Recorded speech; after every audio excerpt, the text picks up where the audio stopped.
Hi guys, this is Edison. Welcome to Ed's Tech Talk. So today, we're going to unbox the Lenovo IdeaPad S340 laptop. So tingnan natin kung anong laman ng box to. So on the top, you see the Lenovo logo. So the box is made of recycled paper. Of course, the logo. And on this side, we have the information, product information about the laptop. So this is a 10th generation Intel i5 S340 model. So on the left side, you have the IdeaPad, and then on the bottom, right? So let's open this up.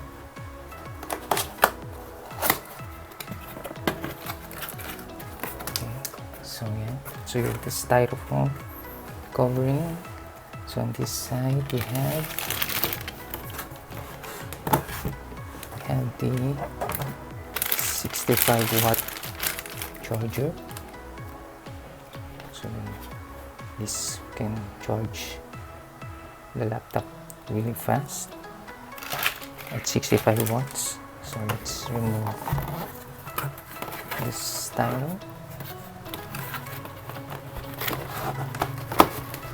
So aside from the charger, yung laptop na mismo ang nasa loob.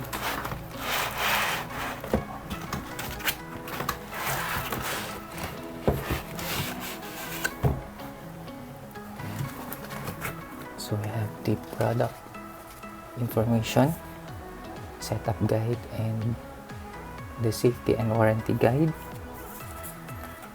and the laptop itself. So tanggalin natin yung box. So styrofoam protection.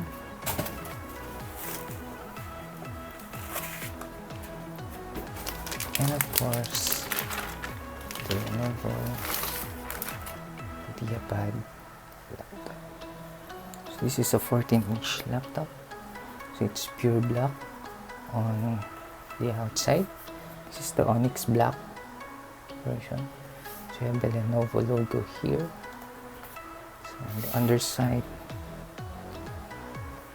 and then on the right side you have the ports, USB port and the memory card and the lights.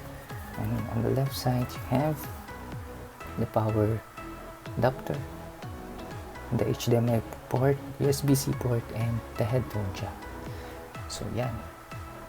So buksan na natin itong laptop na to. Alright guys, so upon opening the laptop, so we also have this keyboard protector here with the writings on the first boot quick guide. So this is basically a step-by-step guide on the first boot of the laptop. So it is being set up na kanina when I bought it, so there's no need to follow that setup guide anymore.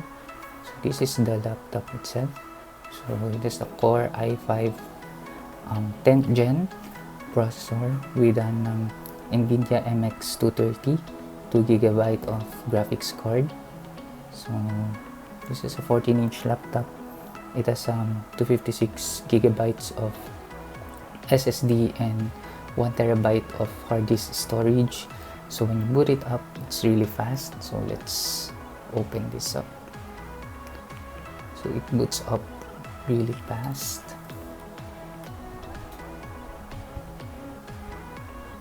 So yeah, there you go. So ganun siya kabilis mag-boot up because of the SSD drive. And that's it for the unboxing video of the Lenovo IdeaPad S340 laptop. So watch out for the full review of this laptop sa mga susunod nating videos. So until next time, this has been Edison of Ed's Tech Talk. Till next time, bye-bye.